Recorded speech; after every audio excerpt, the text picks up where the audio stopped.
Hello everybody, welcome back. Candy Cane Cooper, International Animal Communicator here with my Facebook Vblog number 11. Yes, it feels good to be back. Took a little bit of a break.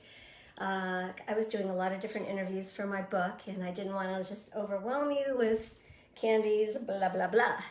But anyway, we're back today with so many great questions. So before we get started, let me turn the volume down on this. And then, hold on one second. I'm hearing myself talk on my other computer. There we go. Okay. Let's see now. We're going to do this every other week, not every week. So it's a little bit different. And also, I wanted to say today that we're going to do another free giveaway of my book. Still 8 weeks and counting, #1 on the hot new pick Amazon for its new release in its genre. I know I keep posting about it, but I just can't believe it. So thank you again for everybody that went ahead and pre-purchased and now purchased it. Hi Bonnie, thanks for coming on today. My sister always supports me. She's amazing. And I'm gonna have a secret timer. Hi Alicia. And when it goes off, whoever is commenting or the last person that signed in, they will be the winner of my book today. All right. Also, I wanted to let you all know that I have an amazing 3-part interview that I just did. Hi Nevi, on awaken.com. Donna Caseta asked me the most intense questions. Wasn't really ready for them, but it was really great. Hi Stacy. She asked me about my work from the spiritual perspective, not so much, hey Nora, I'm gonna get to your question in a minute. Not just the nuts and bolts basically of how I do it, but what it feels like and where it comes from. So it was really great. So if you get a chance, go check out awaken.com and you'll see I have 3 parts on there. I'm pretty sure you'll enjoy it. Hi Emlu. Hi Suzanne. Wow, everybody's on today. So before we get started, I just have to read this little disclaimer from Facebook for my free giveaway. Here we go. Oh, hi, Susan. Nice to meet you. Glad you could join us today. All right, let's see. Where is it? Got it right here. This promotion is in no way sponsored, endorsed, or administered by or associated with Facebook. You understand that you are providing your information to the owner of this Facebook page, which is me, and not to Facebook. All right, so that has to do with our little giveaway today. And let's see, do I have all my updates here? Oh, yes, and people have been sending me emails because I showed off my new Namaste bracelet from my girlfriend, Trisha Tini. She does amazing work. If you get a chance, go visit her on S-Day at Tisha's, T-Y-S-H-A, Peace Shop. And 50% of all her profits go directly to feeding the homeless. Her and her husband have been doing amazing work for 20 years. I don't know, everyone's always looking to support a good nonprofit. Hi Vanessa, hi Dan. You can trust in these people. They are dear, dear friends of mine. All right, so let's get started with our first question today from Nora, because she always has such great questions. And she says, what are the consequences of negative training? She once was having difficulty potty training her dog, and the trainer told her to hit the dog with a newspaper. Well, this is so old school. I'm sure, I remember hearing this kind of training when I was a child. Negative training will have long-term effects on your pet. You must be so careful when you put your animal into training. I mean, I can give a million examples, but I've been working with a lot of animals with their nails being trimmed, which is difficult, dogs. And I just posted my beautiful Nevi's cat, Ruru, who likes to get her nails done. A lot of them ask me for different techniques with the owners when it's being done to make them feel confident and safe. Ruru just asked if, right, Nevi, I know you're on right now, if she could be held and just to extend her arm 1 paw at a time for the manicurist to do her nails. because she really does love getting them done. She always picks out her favorite color. Right, Maddie? Yeah. And then I also had another client yesterday I was just working with, and the dog said to just do one paw at a time once a week. He was up for that. And then after we did all four, he was a very big dog, a Great Dane, then maybe try all four in 4 weeks. So we'll have to see how that goes. But the negative effects can be very dangerous, especially if you're dealing with large animals. Hey, Carl, my old friend from the racetrack. Nice to see you here. Glad you could join us. Carl has an amazing voice.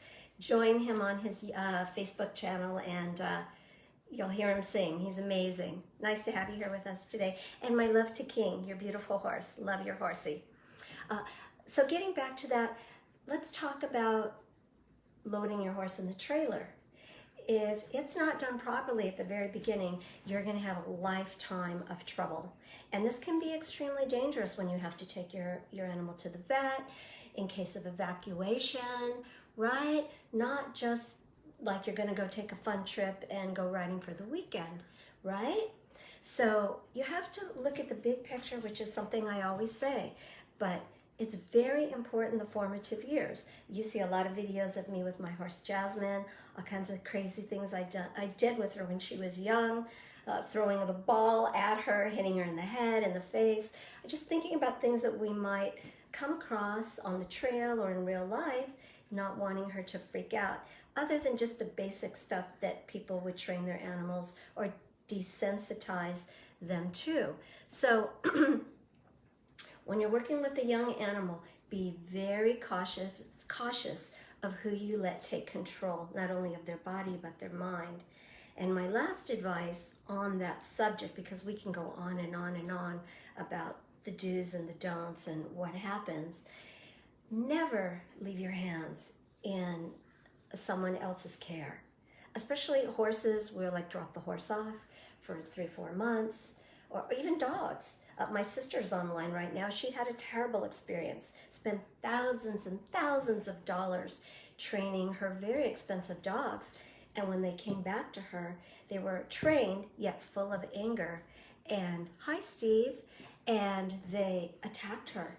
It was very scary. She almost lost her life. She was alone and was bleeding, hiding in the closet, right, Bonnie? From her own dogs. This happens all the time. So beware, be careful. Check out who you're putting your young animals in their care, and also be present. If you do have to drop them off, I'm going to say make sure that they allow you to visit on a regular basis. If they don't allow you to visit, something is very wrong there, all right? Hi, Pam. Nice to have you with us. Hi, George. Welcome. All right, so let's move on to, I hope that answers your question, Nora. Hey, Manny, how you doing? Nice to see you here. Still loving all my Mini Coopers, Manny. I am. All right. Our next question is from Kendra in Norway, and this is very close to my heart because you know, well, most of you know that I had to euthanize my big dog Wookie. It'll be 2 weeks tomorrow. Hi, Pam. Peace to you too, baby. And she asked, how do I stop feeling guilty about euthanizing my dog? Because I also feel relief. And it's just a catch-22. Please help me understand these feelings. Again, hi, Cass. Nice to have you here from South Africa, sweetheart. I write all about this in my book, but let's talk about it today. For me personally, I experienced all these feelings that I've written about. Had to euthanize my dog 2 weeks ago, like I said. And I was just telling my partner the other day that I feel, hi Timo, that I have guilt because I also have a sense of relief. I mean, he was 150 pounds and blind and had all these special needs. And I didn't realize so much of my day was taken up by caretaking for him. Yet I have this big sense of relief also because he's not suffering anymore. The last few weeks was very, very hard. He was in a lot of pain. We do believe that he, oh, there we go, had pretty much taken up most of his body. Are we still going on live here? No, we're still going. Okay, good. And it was a very difficult decision, as always, even for me, but I could not let him suffer anymore. Just could not let him suffer. So I feel that the same feelings of guilt, because I also have the sense of relief. Oh, you want to see Casey? Okay, I'll bring her in. She's not in my office. Casey! And the problem is, we deal with this complicated emotions. I think that I'm stopped, haven't I? Are we still going live here? Okay, we're still going live. All right, good. My other computer's telling me something different. Sorry about that. My best advice is to face these feelings because they are real. Yes, I do feel guilty, and I'm sure you do feel guilty, Kendra, but you have to realize that you did the best that you could. That's all we all ever can do. Hi, Selena, and move forward with these emotions. I'm not going to say that they're going to dissipate. They might over time, but that's all right. I mean, we're all human, and taking care of a sick animal is very complicated, and it does take up a lot of time. And that's okay to feel a sense of relief when it's ended. I mean, I know we've all felt this, even with, Nevi said you feel that you did the right thing even with your 3 dogs, right? Of course. It's hard. It's a complicated question, and that's all right. I mean, I had one client say to me, I feel like I just killed my animal. Well, that's an extreme. You can't really look at it that way. But I am going to say that you gave them relief. Hi, Susan. Nice to see you here again. Wait, will there be a time to ask questions? Right now is the time. Just chime right in. And actually, my timer just went off, Susan, and you are the winner of my book. So message me afterwards, okay? And I'll be glad to have my publisher send you a copy. Just type your question down right now, okay? So getting back to that feeling of guilt, that is completely natural. And we have all felt this, I'm sure, even with our human counterparts, a sick family member that you take care of, it takes up most of your focus. Constantly in the back of your mind, you're worrying. I know my dog has come back. Wookie's come back and visited me several times. But, I still feel like I hear him crying in the background or worrying about when it's time for his medicine and all of these things. And then all of a sudden, once we let them transition, all that weight is lifted off your shoulders. So it is a true sense of relief even for us. And that's okay.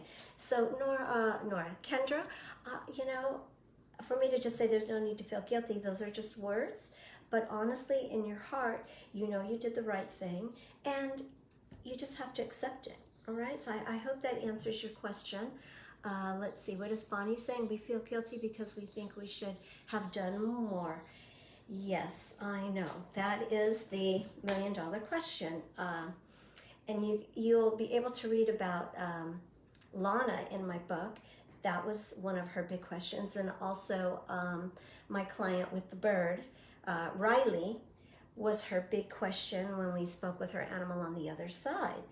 What could I have done? Most of the time, I'm going to say, when I speak with them on the other side, they say that they love us, that we did everything they know to help them have a better life here. And really, you'll know in your own heart if you've done everything you can. Now, if you do have feelings of guilt about that, then there's not much I can say except do better next time, okay? Hey, Alicia. Oh, nice to see you here. Oh, congratulations to Susan. Yes, congratulations to Susan for being the winner of my book today, my book contest. I hope you enjoy it. And then there's a 2-part question from Kendra also wanting to know, she says, do they understand what happened when we euthanize them or when they cross over? Yes, the animals are very much aware of the afterlife. You're welcome, Susan. Again, there's a whole chapter about that in my book.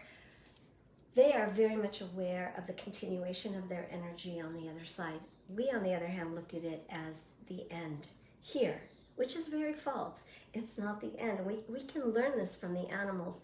Personally, I do not fear death at all. I don't look at it that way. Again, it's just a continuation of our energy as it moves on to another dimension, reality, plane, alternate universe, however you want to express it in your own way. So they're completely comfortable with it, and yes, they're completely aware. The only thing I really usually explain to them before, and I work a lot with euthanasia, which a lot of you know, is the process. They want to know how it's done, and I explain to them the process with the shot and the vet and all of that. Timo, you want to see Casey? She's not in my office. Casey! Monkey, come here. Your friend Timo wants to see you. Quesadilla. I think she's outside, Timo, hunting squirrels, honestly. She's not in here. If she comes in, I'll put her on camera for you. I promise, okay? I promise. Next question is from Judy in Seattle. And she says, I want to get a third dog, a puppy, but I'm not sure it will be okay with my other two older dogs. And I've been having so many sessions about the same exact problem. So I'm going to say, first big question. Ask yourself, are you doing this really for your other dogs? Or are you doing this for yourself, right? Hey, Freddie, nice to have you here. My friend from the harness racing world. He's a big advocate. Please go ahead and look him up. You'll really dig his newsletter and all the great things he has to say about helping the horses. Darlene, hi. Patricia. Darlene, your sister's at the barn with me. I love her to pieces. Okay, I know I'm getting sidetracked here with everybody commenting. Anyway, getting back to the question about the third dog. So many times I have to say it's not for the right reasons. Maybe one of your dogs is getting older and you're trying to get ready for the future and you don't want to just have one dog. So, hi Irina, one of my awesome new clients. Great to see you here today.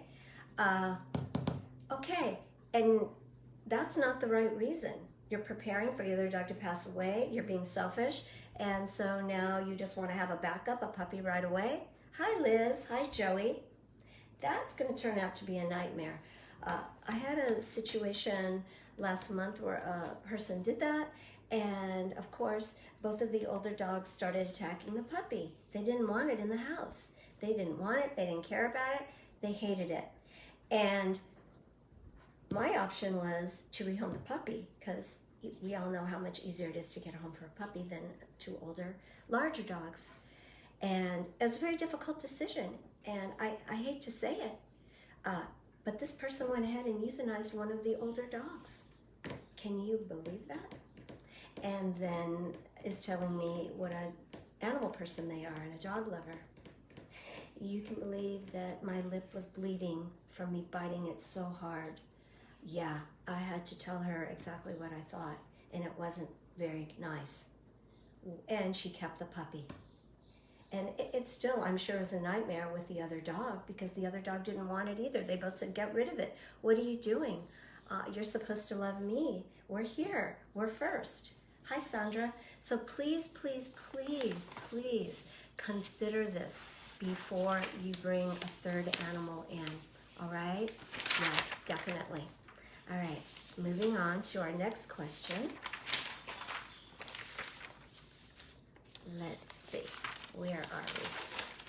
Question 2, question 3. All right, here we go. You're gonna try hard to train her with the doorbell. Okay, good. Yes, most of you know Ruru, who's potty trained, kitty cat, in the commode, and now we're working with her hitting the bell so her mom and dad can open and close the glass sliding door to let her in. Oh, I'm so glad her little booty is healed. She has such a cute little booty. All right. Now, another question about the afterlife. Very good. And this is from Joni in Fresno. And she says, do animals in the afterlife visit their animal friends or partners as well as their humans? I often feel that my passed away horse is present when I'm riding or enjoying quiet time with my others. They must feel it right, or are they just feeding off my output? Oh, okay. Hi, Rosine, my beautiful cousin. Nice to have you here, Rosine. Anyway, Roseanne, I'm sorry. I don't have my glasses on. I know who you are. Sorry, Roseanne.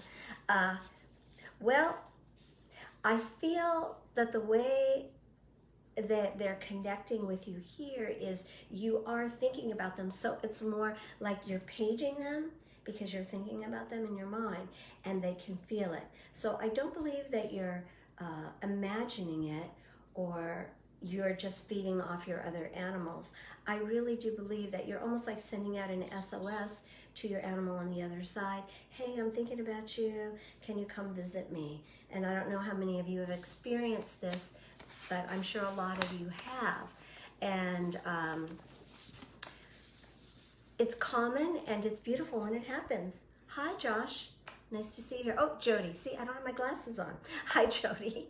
Nice to have you with me.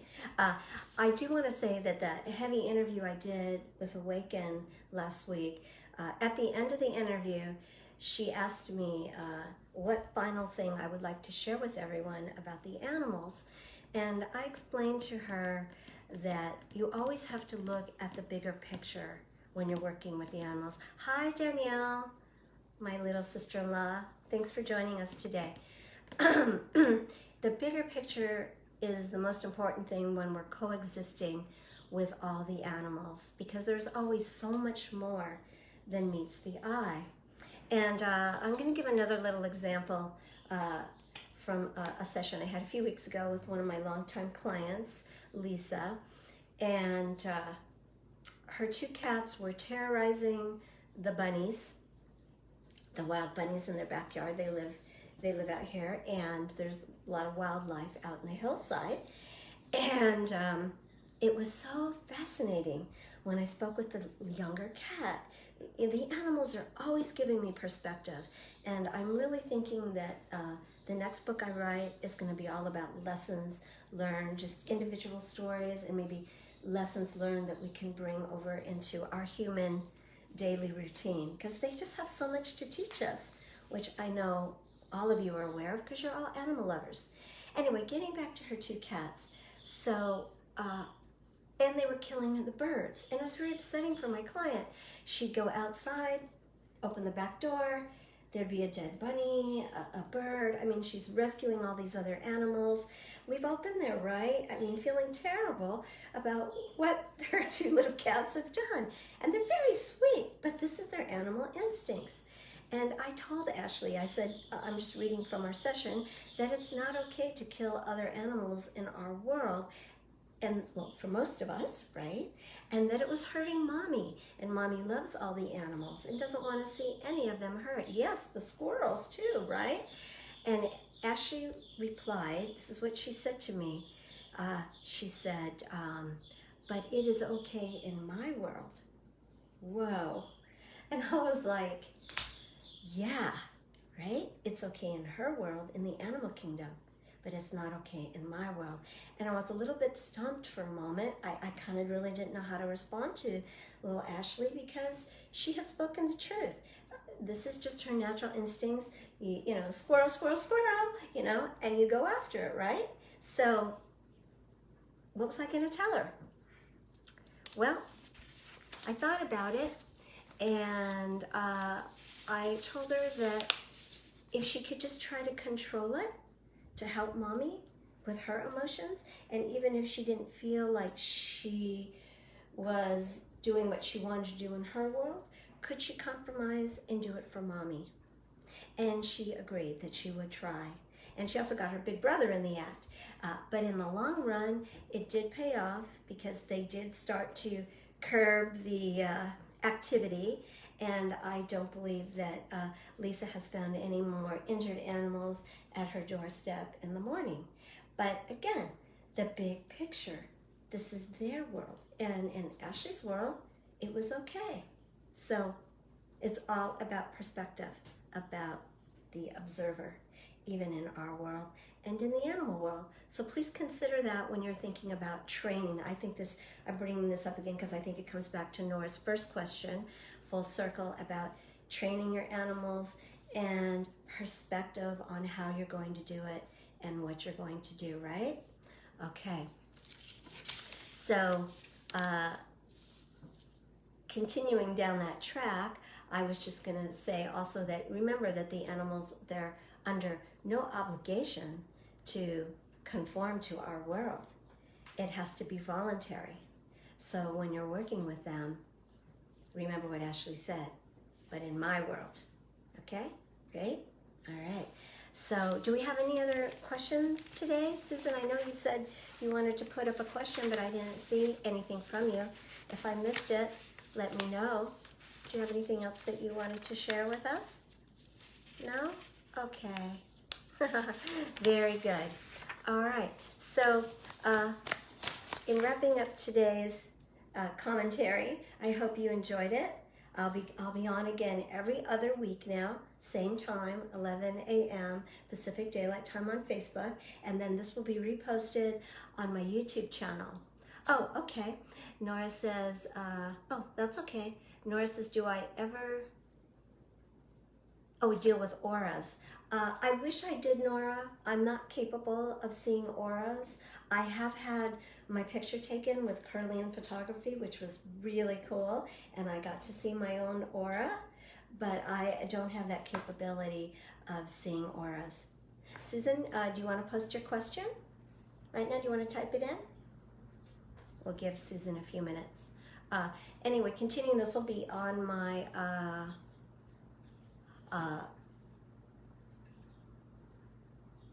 my YouTube channel. I had a moment of loss there, senior moment. And of course, it'll be shared again on my Facebook if you missed any of it, all right? Okay, she did not listen to her intuition the day before. Oh, she died. I cannot erase the images of her sweet face. Yeah. Hi, Veronica. Oh, my beautiful friend from East Valley Shelter. She does amazing work with the New Hope program that I'm a part of through my rescue. Thank you for joining me, Veronica, and all the amazing work you're doing right now, I'm sure. Oh, your partner thought you were overreacting. Okay, well, when you feel that and you hear that little voice in the back of your head, that's your sixth sense telling you that you need to move on it. So all you can do now, Susan, is just move forward. As I was saying earlier in this blog today, we all make mistakes. And if you have guilt from it, that's okay. It is what it is. But next time, you will handle it differently, right? And I hope you find peace. I'm glad you're the winner today in my book. There's so much information on there, how to deal with it. But most importantly, the main thing that I want to say is when people say, oh, time, you'll get over the loss, time heals all. I don't believe any of that's true. I do believe that we learn to live with the loss of our beloved animals. So, hi, Mezzy. Nice to have you here. Don't try to get over it. That's just some false thing, some platitude that people always say to each other at a time of loss, and honestly, it really just gets me mad when people say that to me. It's just the common thing that people say and doesn't really mean anything, right? Just, you're going to learn to live with it, and it's all right. Like I said, we're not perfect.